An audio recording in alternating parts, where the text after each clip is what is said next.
हरियाणा और मैं हूं आपके साथ आयुष। हरियाणा विधानसभा का मानसून सत्र कल यानी कि 22 अगस्त से शुरू होगा और शुक्रवार दोपहर 2 बजे से मानसून सत्र की कार्रवाई शुरू होगी। हालांकि सदन की कार्रवाई सुबह 11 बजे से शुरू होती रही है, लेकिन इस बार इसका समय बदल करके दोपहर को कर दिया गया है। राज्यपाल प्रोफेसर असीम कुमार घोष ने सत्र के आयोजन को मंजूरी दे दी है। शनिवार और रविवार को अवकाश रहेगा और 25 अगस्त को भी कार्यवाही दोपहर के बाद ही चलेगी। विधानसभा सचिवालय ने विधायकों के सवालों के जवाब संबंधित विभागों से मंगवा लिए हैं और इस पर तैयारियां जोरों पर हैं। इस सत्र में सरकार और विपक्ष आमने सामने होंगे। सरकार ने पहले ही विभागों से रिपोर्ट और जवाब तलब करने की तैयारी शुरू कर दी है। वहीं कांग्रेस कानून व्यवस्था, किसानों की समस्या, बरसात से हुए नुकसान और एसवाईएल नहर जैसे मुद्दों पर सरकार को घेरने की रणनीति बना रही है। हालांकि सबसे बड़ा सवाल यह है कि कांग्रेस अभी तक नेता प्रतिपक्ष को तय नहीं कर पाई है। विधानसभा के गठन से लेकर के अभी तक कोई नेता प्रतिपक्ष नियुक्त नहीं हुआ। बजट सत्र भी विपक्ष के बिना नेता के ही निकला है। शीतकालीन सत्र भी बिना नेता प्रतिपक्ष के ही निकला और अब मानसून सत्र भी उसी स्थिति में शुरू होने वाला है। विपक्ष की यह कमी सरकार के लिए राजनीतिक तौर पर राहत बन सकती है। हालांकि यहां पर यह भी चर्चा है कि कांग्रेस सत्र के पहले विधायक दल के नेता की घोषणा कर सकती है। लेकिन सवाल यह है कि क्या इस बार नेता प्रतिपक्ष के बिना ही कांग्रेस तमाम मुद्दों को फिर से उठाएगी, या नेता प्रतिपक्ष नहीं होने पर बीजेपी नेता कांग्रेस पर निशाना भी साध रहे हैं और ये कह रहे हैं कि नेता विपक्ष का न होना दुर्भाग्यपूर्ण है। डिप्टी स्पीकर कृष्ण मिड्ढा ने नेता विपक्ष के चयन न होने पर कांग्रेस पर चुटकी भी ली है। तो वहीं कैबिनेट मंत्री श्याम सिंह राणा ने यह कहा कि विपक्ष को होना चाहिए, लेकिन दुर्भाग्य यह है कि यहां पर विपक्ष नाम की कोई चीज नहीं है। बीजेपी विधायक निखिल मदान ने कहा कि विपक्ष के पास कोई मुद्दा नहीं है, विपक्ष अपनी कमजोरियों को छिपा रहा है।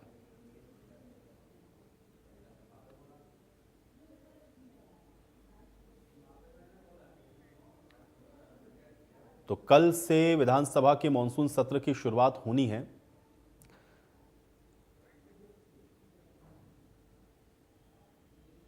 हरियाणा विधानसभा का मानसून सेशन कल से शुरू होने जा रहा है। ऐसे में सेशन कितने दिन का होगा, इस पर फाइनल मोहर जो है वो कल बिजनेस एडवाइजरी कमेटी की बैठक में जो है वो लगेगी। लेकिन बताया ही जा रहा है कि 3 दिन का मानसून सेशन होगा, जिसकी शुरुआत कल से होने जा रही है। ऐसे में विपक्ष की ओर से भी सत्ता पक्ष को घेरने की तमाम तैयारियां जो है वो कर ली गई है। लॉ एंड ऑर्डर को लेकर विपक्ष जो है वो सरकार को घेरने का काम कर सकता है। इसके अलावा जिस तरीके से लगातार जो राशन कार्ड काटे जा रहे हैं, उसको लेकर भी कांग्रेस के विधायक जो हैं वो सत्ता पक्ष को घेरते हुए नजर आएंगे। तमाम सवाल जो हैं वो कांग्रेस विधायकों की ओर से लगाए गए हैं, जिस पर जो है तमाम जो सवाल है वो भी विपक्ष की ओर से सत्ता पक्ष से पूछे जाएंगे। ऐसे में सत्ता पक्ष की जो है उन्होंने भी तैयारी जो है वो विपक्ष के सवालों के जवाब के देने के लिए कर ली गई है। कल बिजनेस एडवाइजरी कमेटी के बाद बीजेपी विधायक दल की बैठक भी जो है वो हरियाणा विधानसभा के अंदर रहने वाली है। मुख्यमंत्री नायब सिंह सैनी जो है वो बीजेपी विधायक दल की बैठक जो है वो करेंगे और तमाम विधायक भी जो है इसके अंदर मौजूद रहेंगे कि इस तरीके से विपक्ष के सवालों का जवाब देना है, इसको लेकर रणनीति जो है वो तैयार की जाएगी। तो जो मानसून सेशन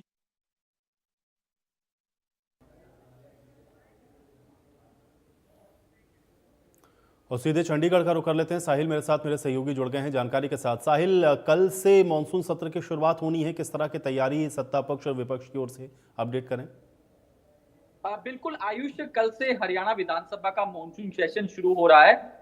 विपक्ष की ओर से सरकार को घेरने की पूरी तैयारी जो है वो कर ली गई है। तो वहीं विपक्ष के सवालों का जवाब देने के लिए भी सत्ता पक्ष की ओर से पूरी तैयारी जो है वो कहीं ना कहीं कर ली गई है। मुख्यमंत्री नायब सिंह सैनी की ओर से आज विधायक दल की बैठक जो है वो शाम को 6 बजे अपने आवास पर बुलाई गई है। किस तरीके से विपक्ष के सवालों का जवाब देना है, इसको लेकर रणनीति जो है वो तैयार की जाएगी। तो ऐसे में हंगामेदार जो है वो हरियाणा का मानसून सेशन देखने को मिल सकता है। विपक्ष लगातार यही सवाल उठा रहा है कि हरियाणा में लॉ एंड ऑर्डर के नाम की कोई चीज जो है वो नहीं बची है। कानून व्यवस्था का दिवाला निकल चुका है। आए दिन जो है वो मर्डर हो रहे हैं, डकैती हो रही है। इस तरीके के सवाल जो है वो विपक्ष की ओर से उठाए जाएंगे। सत्ता पक्ष भी जो है वो पूरी तैयारी जो है वो कर रहा है। तमाम डिपार्टमेंट के अधिकारियों को आदेश दे दिए गए हैं कि जो जो भी सवाल विपक्ष की ओर से किए जाएंगे उनके जवाब जो है वो बनाए जाए। तो कहीं ना कहीं इस बार का मानसून सेशन जो है वो काफी हंगामेदार जो है वो रह सकता है।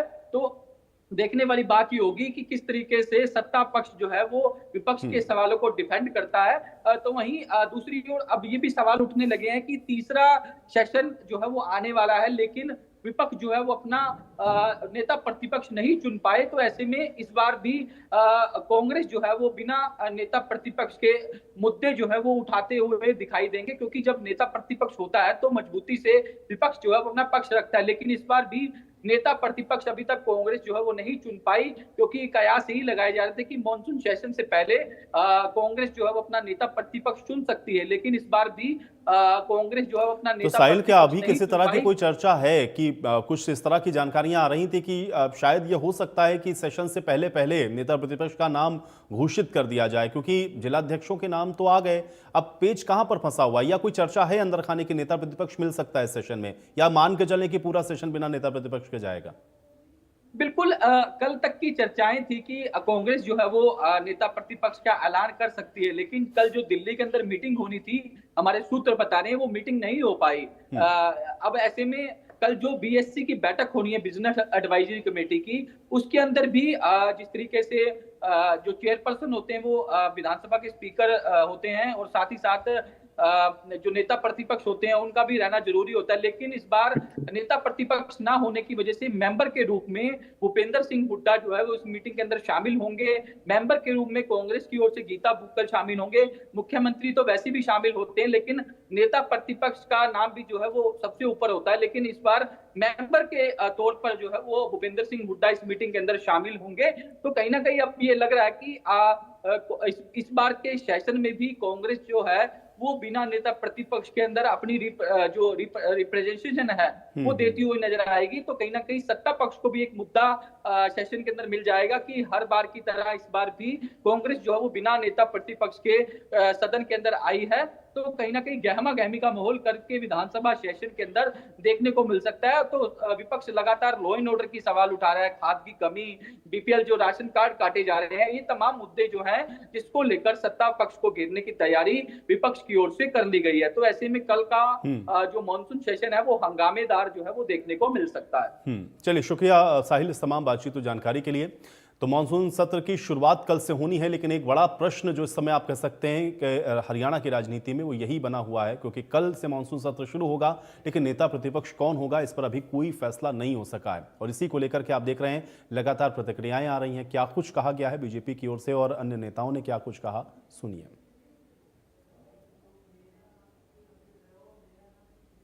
मानना है कि जिस प्रकार से भारतीय जनता पार्टी तीसरी बार से सरकार बनाकर, चाहे वो केंद्र में हो चाहे वो हरियाणा में, एक रिकॉर्ड कायम कर रही है, कि कांग्रेस के मन में भी आ रहा है कि मुझे रिकॉर्ड कायम करना चाहिए।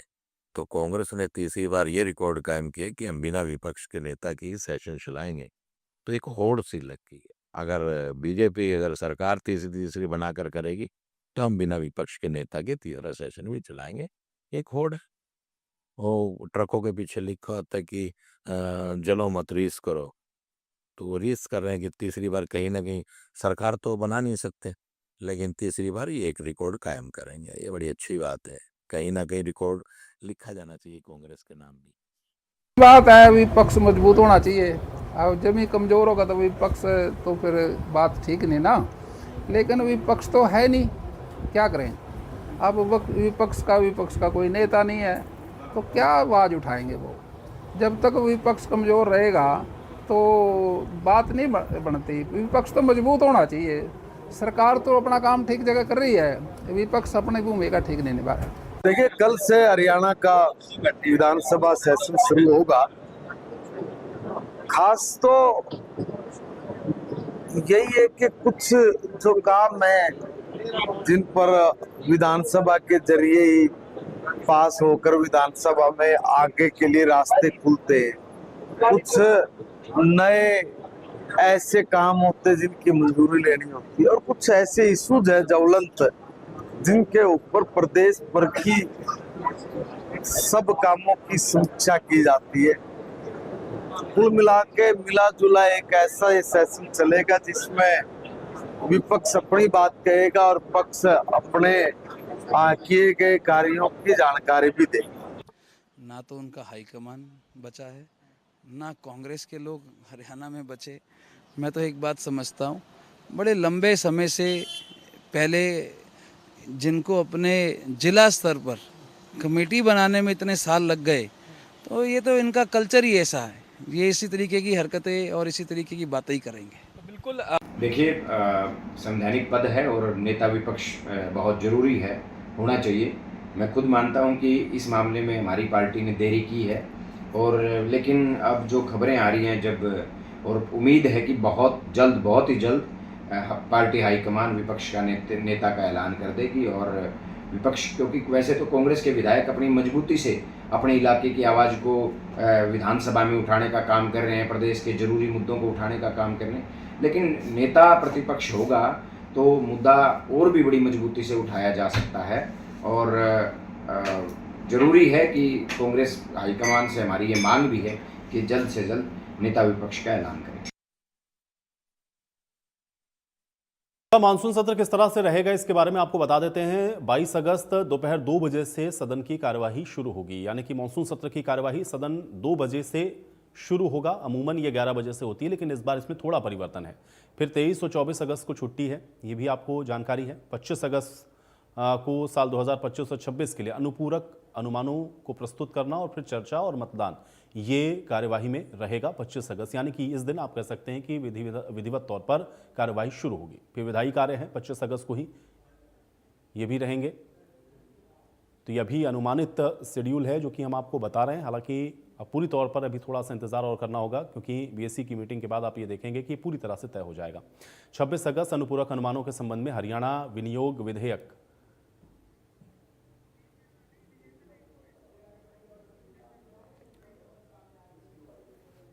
तो मानसून सत्र का ये अनुमानित शेड्यूल मैंने आपको बताया, लेकिन इसके बीच में जो सबसे महत्वपूर्ण प्रश्न है वो यही है, क्योंकि विपक्ष ने तैयारी पूरी की है। इस बार सत्ता पक्ष को बहुत सारे सवालों का जो सामना है वो भी करना पड़ेगा, और अमूमन हर बार विपक्ष इसी तरह की तैयारियों के साथ रहता है। लेकिन एक प्रश्न जो कि विपक्ष के लिए भी है वो ये है कि अभी भी विपक्ष का नेता कौन होगा, ये संशय बरकरार है। और क्या इस बार का भी ये जो मानसून सत्र है वो बिना नेता प्रतिपक्ष के रहेगा, जिसी पर चर्चा करते हैं। सभी मेहमान हमारे साथ, पहले उनका परिचय करवा देते हैं। डॉक्टर पंकज बेनीवाल जी हमारे साथ हैं, भारतीय जनता पार्टी के प्रवक्ता हैं। पंकज बेनीवाल जी, बहुत स्वागत है आपका। वेद प्रकाश विद्रोही जी हमारे साथ हैं, कांग्रेस पार्टी के प्रवक्ता हैं। वेद प्रकाश विद्रोही जी, आपका स्वागत है। और विजेंद्र रेड्डू जी हमारे साथ हैं, इंडियन नेशनल लोकदल के प्रवक्ता हैं। विजेंद्र रेड्डू जी, आपका भी स्वागत है। बेनीवाल जी, आपसे शुरुआत करूंगा, चूंकि अब मानसून सत्र का आगाज कल से होना है और इसको लेकर के सभी तरह की जो तैयारियां हैं वो पूरी कर ली गई हैं। विपक्ष भी कह रहा है कि तैयार है, और बहुत सारे ऐसे मुद्दे हैं जो इसको लेकर के वो इस बार अब आप लोग को घेरने वाला है। तैयारी उनकी पूरी है। हाँ, एक प्रश्न जो है नेता प्रतिपक्ष का, उस पर आप लोग लगातार तंज कस रहे हैं। क्या तैयारी है इस बार के इस मानसून सत्र को लेकर के, और विपक्ष जो सवाल उठाने वाला है उसके जवाब को लेकर? बेनीवाल जी। नमस्कार आयुष जी, सभी साथियों को नमस्कार, सभी दर्शकों को। देखिए, भारतीय जनता पार्टी की पूरी तैयारियां हैं मानसून सत्र को लेकर के भी, जो अभी तक हमने कार्य किए हैं और जो आगे के और कार्य होने वाले हैं उन सबके बारे में। और कल बीएसी की एक इंपॉर्टेंट बैठक होने वाली है, जो कि सत्र से पहले हमेशा ही होती है, वो एक विधि विधान है। उसी तरीके से बीएसी की बैठक के बाद जितनी भी चीजें होंगी वो सब हम सबके सामने होंगी। तो भारतीय जनता पार्टी, खुद नायब सिंह सैनी जी अपने नेतृत्व में हर चीजों को विस्तार से देख रहे हैं। हर चाहे मुद्दा कोई भी हो, मुद्दा एक ही है कि हरियाणा की जनता का भला होना चाहिए, जो किसान हो, युवा हो, महिला हो, बुजुर्ग हो, कोई भी हो, किसी को भी किसी भी चीज की परेशानी ना हो। इस चीज पर अंत्योदय की भावना से हर एक पंक्ति में अंतिम खड़े हुए व्यक्ति तक हरियाणा सरकार की या केंद्र सरकार की जो भी योजनाएं हैं, जन कल्याणकारी नीतियां हैं, वो अंतिम व्यक्ति तक पहुंचे, ये हमारी प्राथमिकता रहती है। तो हम तो अपने हर काम में सुचारू रूप से, जब से सरकार बनी है, तीसरी बार हरियाणा की जनता ने जो आशीर्वाद दिया है लगातार, वो उस पर हम खरा उतरे हैं। इसलिए हरियाणा की जनता ने लगातार हमें तीसरी बार लगातार मौका दिया, और हम अपना काम बखूबी तरीके से, बेहतरीन तरीके से करते जा रहे हैं, जो कि हरियाणा की जनता को भा भी रहा है। और हम अपनी जन कल्याणकारी नीतियों को बैठकों के माध्यम से जनता के बीच जाकर के भी वो सारी नीतियां भी बता पा रहे हैं जनता तक, और जनता बहुत खुश है, लबरेज है कि भाई एक सरकार ऐसी है जो लगातार तीसरी बार सत्ता में आई, जिसको हमने अपने राज्य की चाबी सौंपी कि आपको आगे चलाना है। और जो विकसित भारत की परिकल्पना मोदी जी ने देखी है कि 2047 तक हम भारत को विकसित बनाएंगे, उसी राह पर हरियाणा भी चल रहा है कि हरियाणा भी उस विकसित भारत का एक अभिन्न अंग बन के निकले। और जल्दी से जल्दी जो मोदी जी की परिकल्पना है या नायब सिंह सैनी जी की परिकल्पना है कि हम अपने हरियाणा को भी विकसित बनाएं, उसकी तरफ कदम लगातार बढ़ते जा रहे हैं, और हम उस मुकाम पर बहुत जल्दी पहुंचेंगे। और विपक्ष की अगर हम बात करें तो विपक्ष जो है बिल्कुल पूरी तरीके से बिखरा हुआ है, उनमें कोई एकजुटता नहीं है, कोई उनके पास मुद्दे नहीं है।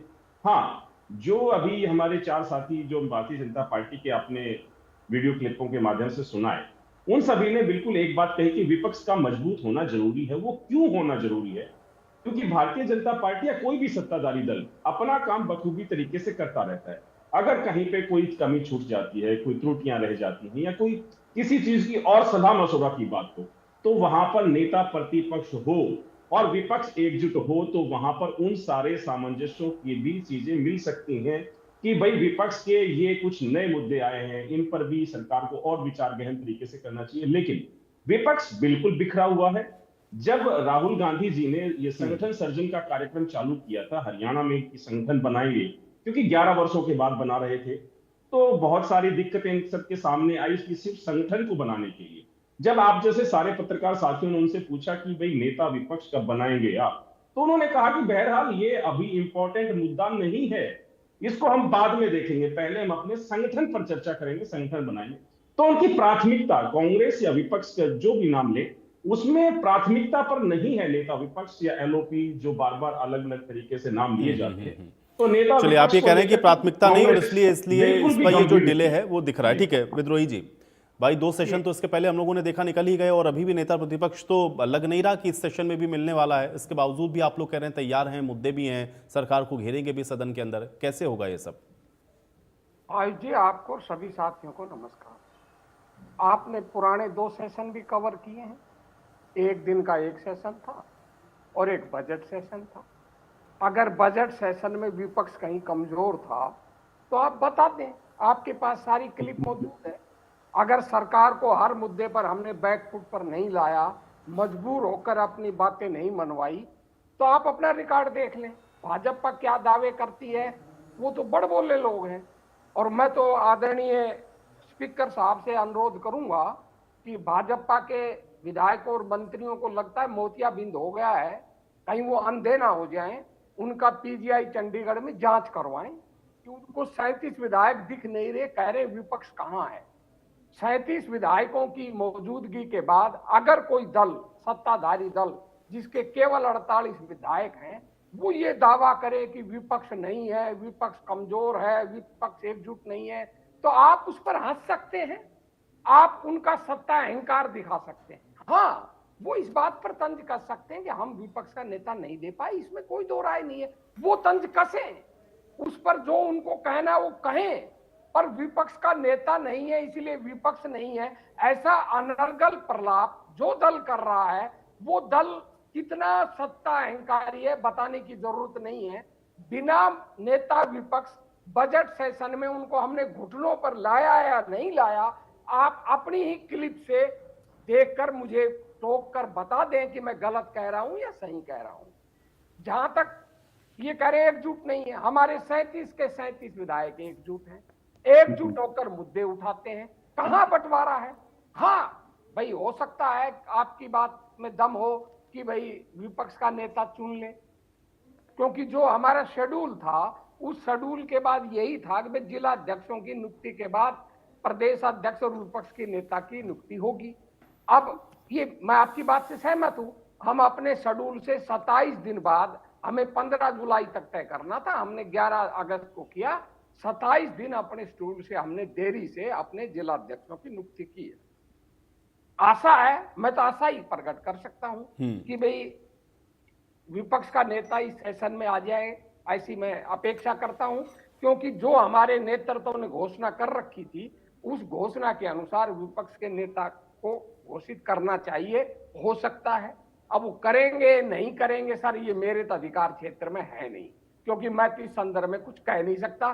पर मैं तो आपको इतना बता सकता हूं, सभी बातें, सभी जो स्टेक होल्डर से चर्चाएं पूरी हो चुकी हैं, अब केवल घोषणा करने की बात है। नहीं तो ये विद्रोही जी, मतलब आप ये कह रहे हैं कि ये तय है, मतलब नेता प्रतिपक्ष आपने तय कर रखा है, प्रदेश अध्यक्ष भी आपका तय है, अब वो हाईकमान उसको किस दिन घोषित करे? सर तय नहीं कहा है सर, मैंने कहा कि स्टेक होल्डरों से पूरी चर्चा कर रखी है। अब कोई चर्चा नहीं करनी किसी से भी, अब हाईकमान ने तय करना है कि वो किसको बनाएंगे। मैंने ये शब्द कहा है सर कि हाईकमांड को तय करना। तो अभी मतलब आप ये कह रहे हैं कि चर्चा के बाद ये तय नहीं है, ये हाईकमान को अभी तय करना है, इसमें डिले है? ये मैं नहीं कह सकता कि हाईकमांड कब घोषित करेगा, पर हाईकमांड को हरियाणा के लोगों से कोई चर्चा नहीं करनी इस संदर्भ में। मैं आपसे ये कह रहा हूं, जो चर्चा होनी थी वो हो गई।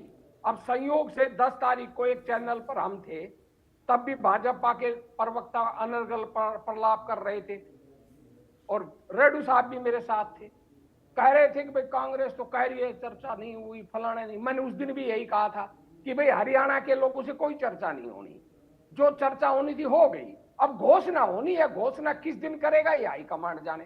संयोग से 10 तारीख को मैंने कहा था, 11 तारीख को घोषणा होगी। तो आज भी मैं आपको कह रहा हूं, चर्चा कोई नहीं होनी सर, जो चर्चा करनी थी वो हो चुकी। अब केवल घोषणा करनी है, वो घोषणा कल होगी, परसों होगी, सेशन के बाद होगी, मैं कतई भी आपको बताने की स्थिति में नहीं। अब जहां तक भाजपा की बात है तो गपेड़ी लोग हैं। एक मैं आपके सामने को और उदाहरण दे देता हूं कि संयोग से उस बहस के अंदर पंकज भी थे और रेड्डू साहब भी थे। जब हिसार के छात्रों का आंदोलन खत्म हुआ, रेड्डू साहब और बीजेपी के साथी जो एक पेज पर थे, मैंने उस दिन भी कहा था कि भाई ये लोग विश्वासघात करेंगे छात्रों के साथ, तब भी ये मेरी आलोचना कर रहे थे। मगर ये वीसी को नहीं हटाएंगे, वही हुआ, इन्होंने विश्वासघात किया, छात्र फिर आंदोलन पर बैठ गए। ये विश्वासघाती लोग हैं, यही इन्होंने बीपीएल के परिवारों के साथ किया। इन्होंने वोट हड़प ली, 52 लाख परिवार थे, अब उनको घटा के 44 लाख लिया है और उन 44 लाख को भी पूरा फायदा नहीं दे रहे। अब मैं उदाहरण देख के बताता हूं, रेवाड़ी के अंदर जो सितंबर का इन्होंने राशन अलॉट किया है वो 29 लाख किलो किया है ना, सॉरी 29 लाख किलो चाहिए रेवाड़ी को, और इन्होंने 22 लाख किलो किया है। 1 लाख का जो राशन कार्ड होल्डर है उनको राशन नहीं मिलेगा, और यही हो रहा है पिछले 8 महीनों से। हर जिले के अंदर कहीं 50,000, कहीं 75,000, कहीं 1 लाख, ये लोग उनको सुविधाएं नहीं देते। कह रहे हैं हम 44 लाख को दे रहे हैं, एक्चुअल में ये 30 लाख। नहीं, मैं तो कह रहा हूँ इसको ठीक है, इसको विधानसभा में उठाइए ना भाई, अगर इस तरह के मुद्दे हैं तो आप इसको उठाइए सदन के अंदर। लेकिन अब नेता प्रतिपक्ष पर प्रश्न है ना भाई, वो तय नहीं हो पा रहे। नहीं, ये मुद्दे ठीक है, ये तो मुद्दा फिर ये आज तो डिबेट से विषयांतर हो जाएगा ना विद्रोही जी।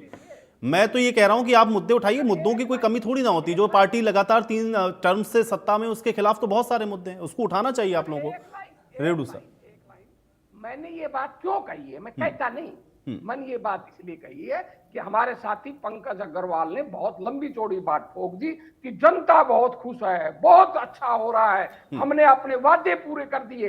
तो ये 2 बातें मैंने बताकर इनके विश्वासघाती और धोखाधड़ी वाले चरित्र का बेनकाब ठीक है, किया। वो तो मुझे लगता है कि वो तय करने दीजिए, वो जनता भी तय करेगी और सदन में उठाइए इन मुद्दों को। रेड्डू साहब, ये नेता प्रतिपक्ष को लेकर के कांग्रेस का तर्क ये है कि भाई अगर हमने नेता प्रतिपक्ष तय नहीं किया। मुझे आपकी टिप्पणी पर आपत्ति है, 1 सेकंड मुझे अपनी बात कहने दीजिए। आप मुझे ये नहीं कह सकते कि भैया हम तय नहीं कर सकते, जनता तय करेगी। जनता तय करेगी निश्चित रूप से, और विपक्ष के नाते हमें भी पूरा अधिकार है। मैंने यही बोला ना, आपने पूरी बात ही नहीं सुनी। मैंने यही बोला, आपने मेरी पूरी बात ही नहीं सुनी। मैंने ये कहा कि ये जनता तय करेगी कि आप जो कह रहे हैं वो सही है नहीं, बाकी आप सदन में मुद्दों को उठाइए। मैंने तो यही बात कही ना, मैंने ये थोड़ी ना कहा कि आप मत करिए ऐसा। मैंने कहा आप सदन में उठाइए इस मुद्दे को, मैं तो कह ही रहा हूं, मैं आपकी बात से इतर नहीं कर रहा हूं। मैं तो कह रहा हूं उस मुद्दे को सदन में उठाइए, बाकी जनता भी तय करेगी आप सही कह रहे हैं कि गलत कह रहे हैं भाई। ठीक है रेड्डू साहब, ये नेता प्रतिपक्ष को लेकर के जो सवाल बार बार उठता है, उस पर कांग्रेस का ये तर्क रहता है कि भाई कोई सेशन ऐसा बताइए जिसमें नेता प्रतिपक्ष की कोई कमी खली हो। क्या नेता प्रतिपक्ष की कमी नहीं खल रही है इस समय? और वो ये कह रहे हैं कि भाई नेता प्रतिपक्ष नहीं होने के बावजूद भी विपक्ष अपना काम कर रहा है। रेड्डू साहब, सर्वप्रथम आपके चैनल से जुड़े हुए सभी गणमान्य व्यक्तियों को इंडियन नेशनल लोकदल पार्टी की राम राम, नमस्ते और जय हिंद। आपकी पहले वाली कुछ बातें विद्रोही जी के बीच में बोलने के कारण मैं सुन नहीं पाया, लेकिन अंत वाले 1-2 सेंटेंस ही मैं सुन पाया हूँ। मैं उन पर आऊं, उससे पहले नेता प्रतिपक्ष की बात आप मेरे ख्याल से कर रहे थे, जो लास्ट वाली मैंने 2 बातें सुनी जी। देखिए, ये विडंबना है, सरकार मांग रही है हमें लीडर ऑफ अपोजिशन दो, जनता मांग रही है हमें लीडर ऑफ अपोजिशन दो, इंडियन नेशनल लोकदल पार्टी मांग रही है कि हमारे को लीडर ऑफ अपोजिशन दो, सभी मांग रहे हैं लीडर ऑफ अपोजिशन दो, और खुद कांग्रेस भी चाह रही है कि हम लीडर ऑफ अपोजिशन दें। लेकिन इसके बावजूद भी एक इतने बड़ा विपक्ष आखिर इतना कमजोर क्यों है? जितना बड़ा विपक्ष है उससे कई गुना बड़ा ये कमजोर प्रतीत हो रहा है, दिखाई दे रहा है, लग रहा है, और एहसास कर रही है जनता। आखिर क्या मजबूरी है, क्या परेशानियां हैं, क्या समस्याएं हैं? क्या पार्टी में किसी प्रकार की कोई विचारशीलता, किसी प्रकार की नैतिकता, कोई फर्ज, क्या सभी का ही पतन हो चुका है? सभी विचारों का ही पतन हो चुका है? स्वयं सरकार दावा ठोक करके कह रही है भाई आओ लीडर ऑफ अपोजिशन हमारे सामने बैठो, ये भाग रहे हैं। आखिर कौन सी विडंबना है ये, कौन सा तरीका है ये एक लोकतंत्र का कि 1 साल होने को आ गया है और 37 विधायक लेकर के ये अपना लीडर ऑफ अपोजिशन नहीं दे पा रहे हैं, जिसका कि जनता को बहुत बड़ा नुकसान होता है। अभी हमारे साथी ने कहा कि हमने सरकार को घुटनों के बल पर चलाने का काम किया, और दूसरी तरफ कह रहे हैं कि 1 लाख कार्ड धारकों को राशन नहीं मिला, तो वो घुटने पर कहां चल रही है सरकार? आप ही तो कह रहे हो कि लोगों को राशन नहीं दे रही है, अभी अभी आपने कह दिया विद्रोही जी, तो ये घुटनों के बल पर कैसे चली? फिर क्या ऐसे ही घुटनों पर चला रहे हो कि आप जो मर्जी है करो और खुला शासन करो, एंजॉय करो शासन का, और हम जनता को बहकाते रहेंगे कि हमने घुटनों पर चलाने का काम किया? आयुष जी नहीं, देखिए, लेकिन वो ये जिस कहते हैं ना कि प्रकार भाई मुद्दों की क्या कमी है भाई, वो ये कह रहे हैं देखो विधायक भी अपनी अपनी बातों को उठा ही रहे हैं, और ठीक है अब उन्होंने ऑफिशियली अनाउंस तो नहीं किया, लेकिन भूपेंद्र हुड्डा लीड तो करते ही हैं उस चीज को, तो उसमें क्या कमी है? वो एक आधिकारिक तौर पर ऐलान नहीं किया, वो भी कह रहे हैं कि भाई वो तो हाईकमान तय कर देगा किसी ना किसी दिन कौन है उनका नेता प्रतिपक्ष। अभी हमारे कांग्रेस के वरिष्ठ प्रवक्ता महोदय विद्रोही जी ने कहा कि 44 लाख राशन कार्ड धारक हैं बीपीएल वाले, और 30 लाख को मिल रहा है। 14 लाख वो भी आफ्टर डिडक्शन, जो 52 में से 44 पर आ गए, और 44 में से ही 30 लाख को राशन दिया जा रहा है। जो 14 लाख लोगों को राशन नहीं मिल रहा है और 8 लाख लोगों के बीपीएल काट दिए गए हैं, तो क्या कितना बड़ा अन्याय इस गरीब जनता के साथ हो रहा है, और कांग्रेस पार्टी बैठी बैठी देख रही है, और बैठी बैठी कमरों में बैठ करके कह रही है कि हमने तो सरकार को घुटनों के बल चलाने का काम कर रखा है। भाई सरकार तो घुटनों पर चलती है, ये तो धाड़ रहे हैं हर जगह, इनको रोकने वाला कोई नहीं। कितने अत्याचार हो रहे हैं, किस प्रकार से मर्डर, किस प्रकार की फिरौतियां, किस प्रकार की गोलियां चलाई जा रही हैं। एक एक दिन में हरियाणा प्रदेश में सैकड़ों मर्डर हो रहे हैं, तो कहां घुटनों के बल सरकार चल रही है? ये तो एंजॉय कर रही है, क्योंकि आज हरियाणा प्रदेश में विपक्ष नहीं है। इंडियन नेशनल लोकदल पार्टी जरूर कोई इनके सामने खड़ा होने का काम करते हैं विद्रोही जी। 2 विधायक हैं हमारे, और वो 2 विधायक भी ही जो है ना इस पार्टी को कहीं ना कहीं सरकार को घेरने का काम करते हैं। आप मुझे बताइए जरा, कांग्रेस पार्टी ने क्या किया? पानीपत में एक जिंदा किसान को जलाने का काम किया? क्या कांग्रेस पार्टी ने रोड पर आकर के उसका विरोध करने का काम किया गया? अभी मनीषा केस चला हुआ है हत्याकांड का, जिसको कभी कहते हैं आत्मदाह कर लिया, कभी कहते हैं सुसाइड कर लिया, और कभी कहते हैं मर्डर कर रखा है। क्या कांग्रेस ने आगे आकर के उनको समर्थन और उनके साथ खड़ा होने का काम किया? इतने सारे बीपीएल कार्ड और धारकों को राशन नहीं मिल रहा, क्या कांग्रेस ने कहीं आकर के खड़ा होने का काम किया? मुझे एक ऐसा इंसिडेंट बताने का काम कर दीजिए आप, जहां कांग्रेस के 37 विधायकों ने मिल करके सरकार का विरोध करने का काम किया हो, सरकार के सामने खड़ा होकर के। तो रेड्डू साहब क्या आप इस तर्क के साथ हैं? क्योंकि विद्रोही जी को इस पर ऐतराज था। विद्रोही जी ने यह कहा कि अगर ये कहा जा रहा है कि विपक्ष बिखरा हुआ है, तो शायद जो लोग हैं उनको अपनी आंखों का ऑपरेशन कराना चाहिए, या फिर वो दिखाएं जाकर के अस्पताल में। भाई 37 विधायक हैं, ऐसे कैसे कह सकते हैं कि बिखरा हुआ है विपक्ष? तो क्या एक नेता प्रतिपक्ष के ना होने से विपक्ष बिखरा हुआ है, या मुद्दे नहीं उठा पा रहा है? हाँ आयुष जी, बिल्कुल आपने ठीक कहा कि देखिए, हम तो बार बार हम कह रहे हैं, इनको फर्क नहीं पड़ रहा, इनको हरियाणा की जनता से कोई गंभीरता से नहीं ले रही कि हरियाणा की जनता के कुछ काम ऐसे हैं जो एलओपी का अगर लीडर मिले, लीडर ऑफ अपोजिशन आ जाए, तो वो सारे काम भी सुचारू रूप से हो जाएं। क्योंकि जब लोग ये सत्ता में थे 10 साल तक, भूपेंद्र सिंह हुड्डा जी की सरकार कांग्रेस के कार्यकाल में थी 2004 से 14, ये तभी हरियाणा को सीरियसली नहीं लेते थे, तभी हरियाणा को कठपुतली बना करके रखते थे, दिल्ली में गिरवी रख रखा था पूरा हरियाणा। तो ये सारी चीजें हरियाणा की जनता ने बखूबी तरीके से देखी है कि जब किसान की फसल खराब होती थी तो कांग्रेस के कार्यकाल में 5 रुपए के चेक, 2 रुपए के चेक, 3 रुपए के चेक ये मिला करते थे। और ये तो मैं गुड़गांव के हालात बता रहा हूँ, गुड़गांव मानेसर के, और पूरे हरियाणा में तो क्या हालात होते थे, 50-50 पैसे के चेक किसानों को मिलते थे। तो इनका चरित्र और इनकी कार्यशैली पूरे हरियाणा की जनता ने देखी है।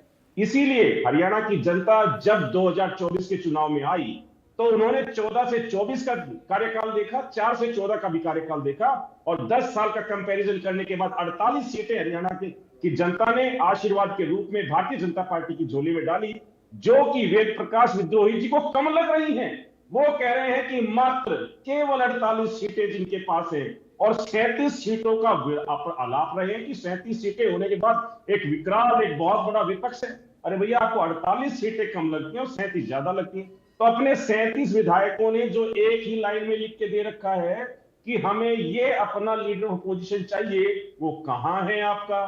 क्यों नहीं राहुल गांधी जी, आपके खड़गे जी, क्यों संजीदगी के साथ हरियाणा को प्राथमिकता पे रखकर क्यों नहीं विपक्ष का नेता बना के दे देते?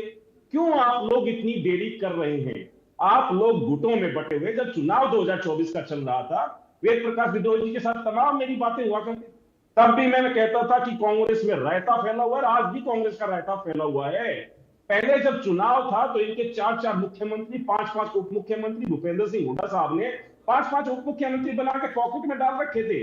आज एक विपक्ष का नेता ने ये लोग नहीं चुन पा रहे, जबकि उनके पास उस टाइम पे 4 मुख्यमंत्री के कैंडिडेट और बेनीवाल जी वो तो कह रहे हैं, लेकिन भाई विपक्ष का ऐसा कौन सा काम है जो नहीं हो रहा? भाई वो तो कह रहे हैं उन्होंने तो सरकार को घुटनों पर लाने का काम किया, सेशन में भी घुटनों पर लाने का काम किया, और लगातार अब आप लोग को उनकी बात को सुनना पड़ता है। विपक्ष एकजुट है, आप क्यों ऐसा आपको लगता है कि वो बिखरा हुआ है या उसमें कोई एकजुटता नहीं, सिर्फ मात्र इसलिए कि एक नाम का ऐलान नहीं हुआ? आयुष जी, कोई एक ऐसा मंच बता दीजिए जहां पर भूपेंद्र सिंह हुड्डा, चौधरी बीरेंद्र सिंह, कैप्टन अजय यादव, कुमारी शैलजा, सुरजेवाला, पांचों आकर के एक मंच पर बैठे और इन्होंने कह दिया हो कि हरियाणा की सरकार में ये कमियां हैं या जनता के हम ये मुद्दे उठा रहे हैं। अगर विपक्ष मजबूत है, विपक्ष इकट्ठा है, मैं 37 के 37 का नाम नहीं ले रहा, मैं पूरी कांग्रेस का नाम नहीं ले रहा, मैं सिर्फ 5 नेताओं का नाम ले रहा हूं जो कि मुख्यमंत्री के कैंडिडेट थे, अपने आप को मुख्यमंत्री मान के 2024 के चुनाव में कांग्रेस में कूदे थे। ये पांचों अगर एक भी मंच पर इकट्ठे आए हों, हाँ ट्विटरबाजी में तो माहिर है, सारे के सारे कमरों में बैठकर, जैसा रेड्डू साहब ने कहा कि कमरों में बैठकर, एसी कैबिन में बैठकर बस बातें अपनी सोशल मीडिया पर डालना, इतना काम कांग्रेस जरूर कर रही है। एकजुटता का कोई काम नहीं है। अगर एकजुटता है तो मैं ये पूछना चाहूंगा साथी से, आपके भी चैनल ने कभी कवर किया हो कि ये पांचों नेता एक मंच पर आए हो और बैठ करके टीसी करती हो कि भाई ये काम हरियाणा में ऐसा हुआ, या अभी 14 लाख परिवारों का इन्होंने कहा कि 14 लाख परिवारों को राशन नहीं मिलता है, 30 लाख परिवारों को ही मिलता है।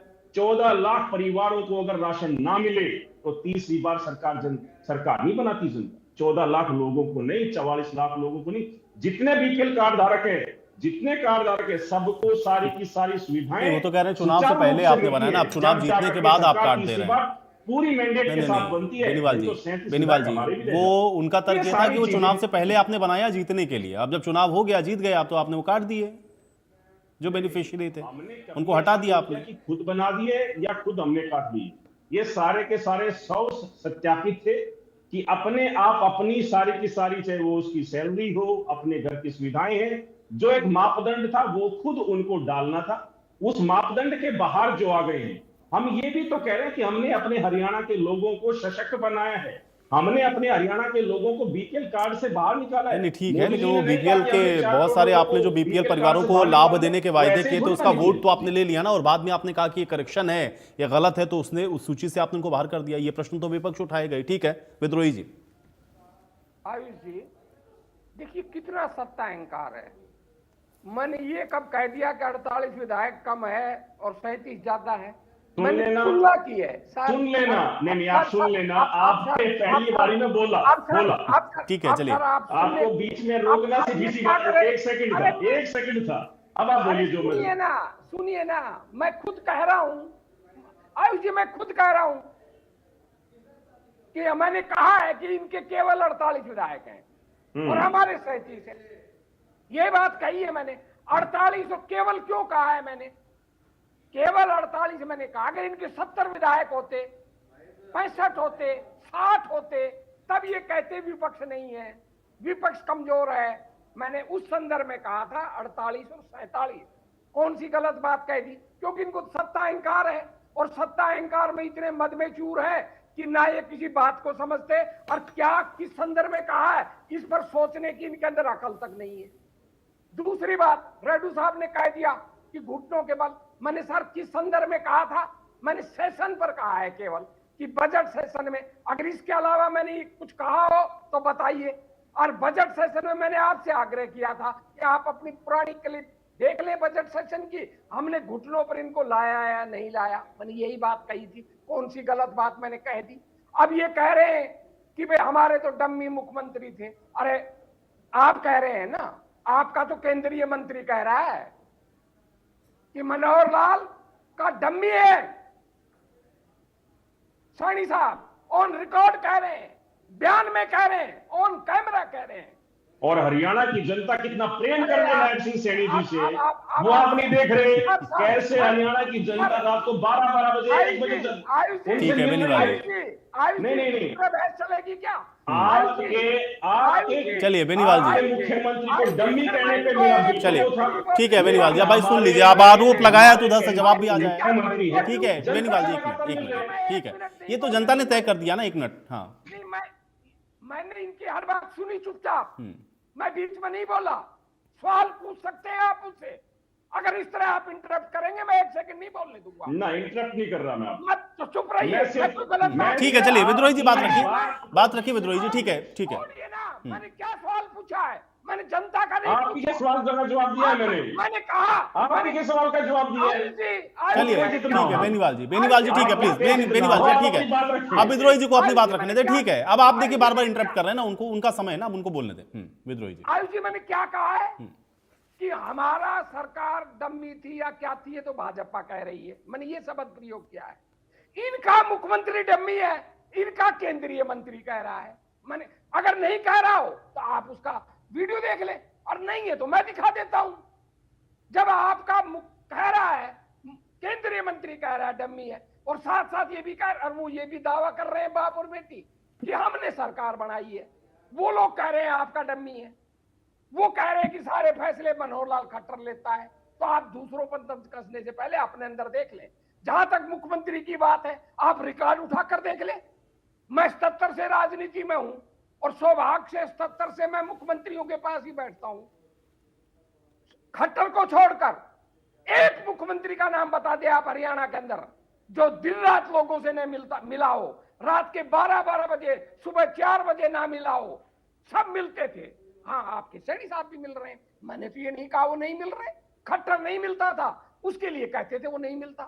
तो इसमें कौन सी नई बात है? ए मुख्यमंत्री बन जाओ, बी मुख्यमंत्री बन जाओ, उसका काम है लोगों से मिलना। अच्छी बात है, स्वागत है, हम कोई आलोचना तो नहीं कर रहे। दूसरी बात, ये कह रहे हैं कि मैं गलत आंकड़े दे रहा हूं। मैं आपका खाद्य आपूर्ति विभाग झूठा होगा? वही आंकड़े जारी करता है हर महीने। हर सितंबर में किस जिले को कितना राशन अलॉट हुआ है, अगस्त में जारी करता है। तो झूठ बोलता होगा, मैं तो अपनी तरफ से कह नहीं रहा। और अगर आपको फिर भी ये भ्रम है तो मैं आपके स्वास्थ्य फूड एंड सप्लाई डिपार्टमेंट की कटिंग दिखा देता हूं, और श्री आयुष जी से प्रार्थना करता हूं वो तुम्हारे क्लिप दिखा दे उनकी। ये अपने रेडू साहब बैठे हैं, ये बता देंगे कि आपका विभाग ऐसी जारी कर रहा है नहीं कर रहा है। झूठ फिर आप बोलते हैं, मैं तो आपके आंकड़े बता रहा हूं। मुझे घर बैठे सपना आ रहा है कि आप कितना राशन दे रहे हैं, कितना नहीं दे रहे। मैंने रेवाड़ी का तो बाकायदा आपको संख्या में बता दिया। अगर वो गलत हो तो मैं माफी मांग लूंगा आपसे। आपको चुनौती देता हूं, मेरी बात को गलत साबित कर दे। 1 लाख परिवारों को सितंबर में राशन नहीं मिलेगा, और ये हर महीने हो रहा है, पिछले 8 महीने से लगातार। मैंने कहा किसी महीने 50,000, किसी महीने 75,000। आप और अपने लेकिन इसी बात पर एतराज जताया दिया ना कि आप इसको उठा नहीं पा रहे हैं इस मुद्दे को। आप विपक्ष के नेता के ऊपर हम पर नहीं वो ठीक है, आज सेशन में तो आप घुटने के बल ले आए, लेकिन वो ये कह रहे हैं कि सड़क पर उन्होंने कहा कि कब कांग्रेस ने कौन सा विपक्ष के तौर पर एक कोई बड़ा आंदोलन किया हो। अगर इतने राशन कार्ड कट गए या लोगों को राशन नहीं मिला तो कांग्रेस को एकदम भरपूर तरीके से विरोध करना चाहिए था, लेकिन वो कांग्रेस ने नहीं किया। आपकी बात बिल्कुल सही है। देखिए, कोई भी नई सरकार बनती है तो एक लोकतांत्रिक परंपरा सी है, लोगों का मूड सा है कि लगभग 6 महीने तक उस सरकार को लोग देखते हैं और उसके बाद आंदोलन शुरू करते हैं। अब हमें 8 महीने 9 महीने हो गए इस सरकार को, 10 महीने हो जाएंगे। हम 3-4 महीने लेट हुए। आपकी बात बिल्कुल सहमत हूं मैं आपकी बात से। और जब ये बहस होती थी, मैं कहता था कि हमारा संगठन नहीं है, और संगठन बनने के बाद हम सड़कों पर निकलना शुरू कर देंगे। जो ही हमारा संगठन बन गया, अब हम सड़कों पर निकलना शुरू हो गए। अब परसों परले दिन हमारा संगठन की घोषणा हुई थी, गुड़गांव के अंदर कूड़े को लेकर आंदोलन कर दिया। गुड़गांव का मैंने उदाहरण इसलिए दिया कि श्रीमान जी वहीं के हैं, और रेड्डू साहब ने कह दिया कि पानीपत में हमने नहीं किया। अब ये तथ्यों को तोड़ मरोड़ कर रखे थे, अपने मुंह मियां मिट्ठू बने तो बन ले, मुझे तो कोई आपत्ति नहीं है। जो पानीपत का मुद्दा था वो कांग्रेस ने ही प्रेस कॉन्फ्रेंस करके उठाया था। हमारी प्रेस कॉन्फ्रेंस के बाद ये एफआईआर दर्ज हुई थी और हमारे बाद ये लोग आए थे। जहां तक मनीषा का मुद्दा है, हमने सबसे पहले दिन मांग की थी, सबसे आवाज उठाई थी कि भाई सीबीआई को जाए और इसका पोस्टमार्टम हो। हमारी मांग पर ही ये बातें हुई। अगर आयुष जी मैं गलत कह रहा हूं तो 6 दिन पहले के कांग्रेस नेताओं की क्लिप देख लें। जो भी हरियाणा के अंदर अत्याचार हो रहा है, हम हर जगह खड़े रहते हैं। हाँ, मैं आपकी बात से ये सहमत हूं, किसी पर्टिकुलर मुद्दे को लेकर अभी तक कांग्रेस ने कोई लंबा आंदोलन हरियाणा में नहीं किया था। मैं आपकी बात से पूर्णतः सहमत हूं, पर मैं आपको बड़ी जिम्मेदारी के साथ कहता हूं, अब बरसात का सीजन चल रहा है, आप नवंबर से देखेंगे हमारी संगठन प्रक्रियाएं पूरी हो जाएंगी। नवंबर के बाद लगातार हम सड़कों पर ठीक है। रेड्डू साहब ये ये भी शिकायत दूर हो जाएगी। चलिए ठीक है। और सारा अगर आयुष जी मेरी बात आपको गलत लगे तो आप भी बता लें कि जहां जहां सरकारें बनती है 6 महीना तो कोई भी चुनाव के बाद कोई दल आंदोलन नहीं करता। न भाजपा जहां विपक्ष में भाजपा भी नहीं करती, हम भी हैं, हम भी नहीं करते। हाँ, हम 3-4 महीने लेट हो गए, मैं इसको ठीक है। रेड्डू साहब आयुष जी, आदरणीय हमारे ओम प्रकाश चौटाला जी एक बात कहा करते थे, नरवरगढ़ वो जाएगा जिससे नरवरगढ़ जाने की पाण हो। विद्रोही जी, कांग्रेस पार्टी ने कभी भी इस तरह का कोई आंदोलन, कभी भी जमीन पर आकर के, सड़कों पर आकर के ऐसी लड़ाई लड़ने की कभी कोई हिम्मत ही नहीं की, कोई काम ही नहीं किया इस तरह का, जो सरकार के खिलाफ कांग्रेस पार्टी ने पिछले 11 वर्षों में इस तरह का कोई बड़ा आंदोलन, कोई बड़ा एजिटेशन, कोई सरकार का कोई बड़ा विरोध करने का काम किया हो। ये कार्य यदि किसी ने किया तो वो इंडियन नेशनल लोकदल पार्टी ने ही किया है, क्योंकि इंडियन नेशनल लोकदल पार्टी को ही इस तरह की कार्य करने में क्षमता है और वो ऐसे तरह के कार्य करते हैं और डट करके जो कार्य करना होता है, डट कर हम वो कार्य करने का विरोध करते हैं, चाहे सरकार कितनी भी क्या करे, कितनी भी वो हमारी गिरफ्तारियां करे। लेकिन इंडियन नेशनल लोकदल पार्टी ऐसे हर मुद्दे को जो जन विरोधी होता है और ऐसा हर मुद्दा जिसके लिए आवाज उठाई जानी चाहिए, इंडियन नेशनल लोकदल पार्टी ने हमेशा बड़ी मजबूती के साथ वो बात उठाने का काम किया और सरकार को झुकाने का भी काम किया है। आपने कहा अच्छी बात है कि हमने विधानसभा सेशन में सरकार को झुकाने का काम किया। चलो, आपने एक बात मानी कि आप सड़कों पर नहीं आते हैं, सड़कों की लड़ाई नहीं लड़ते हैं, और अब कह रहे हो कि नवंबर के बाद लड़ेंगे। नवंबर पहले भी आए थे, 11 नवंबर आ चुके हैं, अभी ये 12वां भी आ जाएगा। हम देख लेंगे कितनी लड़ाई आपने पहले लड़ी और आगे आप कितनी लड़ने का काम करोगे।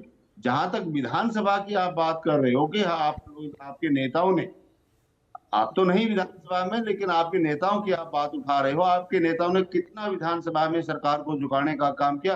केवल और केवल शेरो शायरी मनोहर लाल के और भूपेंद्र सिंह हुड्डा के शेर और शायरों की किताबें छपनी शुरू हो चुकी है। विधान में शेर और शायरी ही चलती है, तो बात नहीं होती काम की। यदि कोई बात तो बाहर चले जाते हैं, आप वॉकआउट कर जाते हैं। विद्रोही जी, हर बार आपने वॉकआउट किया, और तो और यदि कोई मुद्दा, लेकिन रेड्डू साहब ये थोड़ी ज्यादती नहीं हो गई भाई? देखिए, शेरो शायरी एक थोड़ा सा हल्के फुल्के अंदाज में हो जाता है थोड़ा बहुत सेशन में, बट ऐसा थोड़ी ना कि मुद्दे नहीं उठाए भूपेंद्र सिंह हुड्डा ने, या कोई आप उस चीज को स्किप भी कर दे रहे हैं बड़ा स्मार्टली। जब बहस भी हुई है, बड़ी गर्मा गर्मी हुई है दोनों ही तरफ से, तो ऐसा नहीं है, मुद्दे तो उठा रहे हैं। हाँ, शेरो शायरी भी हो जाती है, लेकिन ये तो जाती हो गई ना कि केवल शेरो शायरी करें।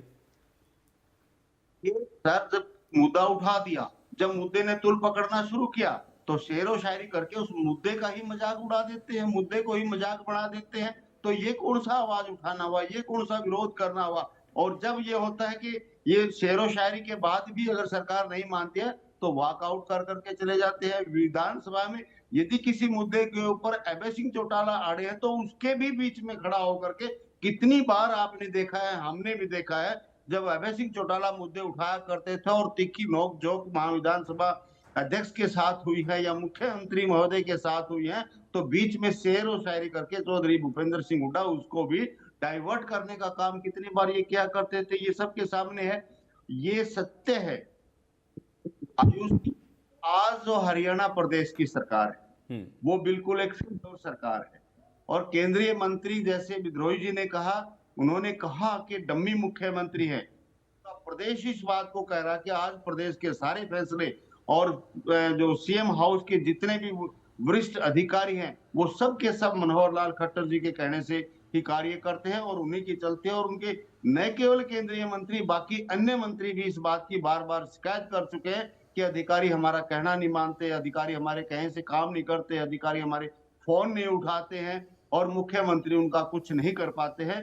तो ये बात सत्य है कि ये ऐसा चल रहा है।